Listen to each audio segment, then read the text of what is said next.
जब तक पूरी ना हो तेरे साथ तब तक दुल्हन नहीं दूल्हा की, तब तक बहू नहीं बबुआ। बबुआ हो बबुआ, पहुना हो पहुना, बबुआ हो बबुआ, पहुना हो पहुना, जब तक पूरे ना हो तेरे साथ, जब तक पूरे ना हो तेरे साथ, तब तक दुल्हन नहीं दूल्हा, तब तक बबू नहीं बबुआ। ना जब तक पूरी ना हो तेरे साथ।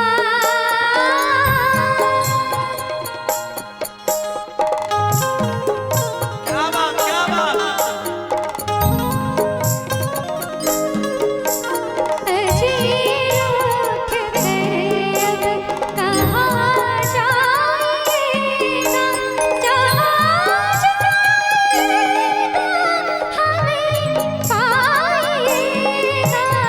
अजी उठ कर अब कहाँ जाएगा। ओ खिले खिले फूलों से भरी भरी वादी, रात रात में किसने सजा दी, लगता है जैसे यहाँ अपनी हो शादी, लगता है जैसे यहाँ अपनी हो शादी।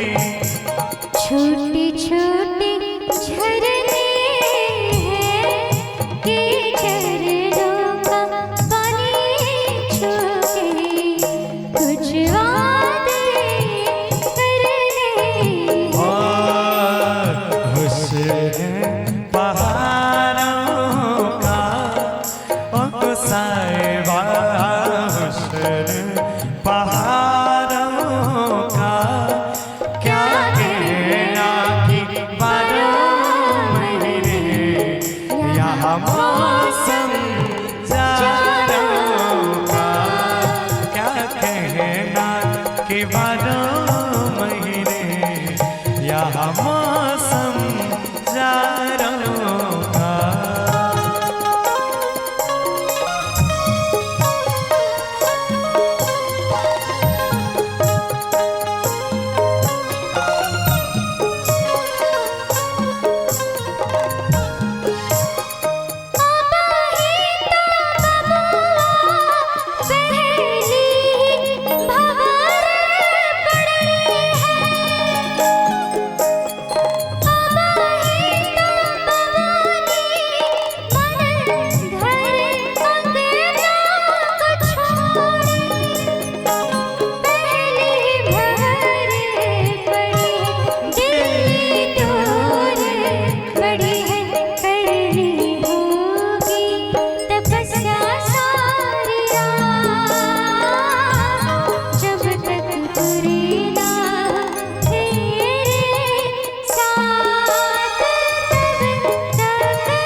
ओ मीठी मीठी सर्दी है,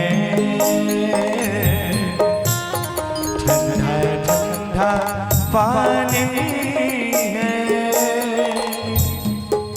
ओ मीठी मीठी सर्दी है,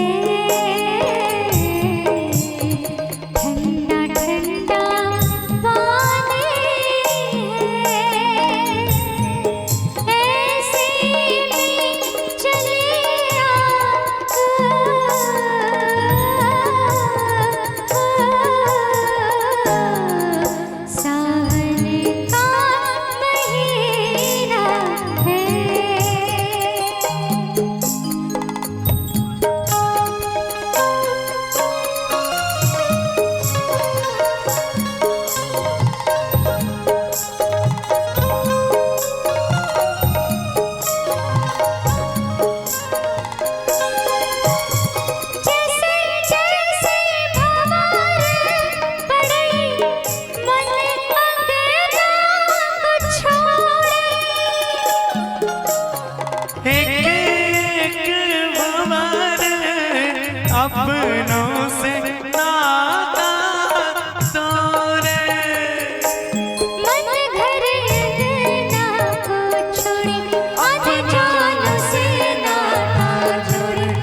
ना हो पहुना, जब तक सात फेरे धरम बबुआ धरम, सात वचन भी कैसे कन्या कर दे अर्पण, तन भी और मन भी। सात फेरे धरम बबुआ धरम, सात वचन भी कैसे कन्या कर दे अर्पण, तन भी और मन भी। उठा उठा बबुनी, देखो देखो ध्रुव तारा, ध्रुव तारे सा हुआ अमर सुहागन तिहारा। ओ देखो देखो ध्रुव तारा, अमन सुहाग तिहारा। सातों फेरे सातों जन्मों का साथ, सात फेरे सात जन्मों का साथ, तब तक दुल्हन नहीं डोले हाथी। तब तक बबूनी नहीं बबू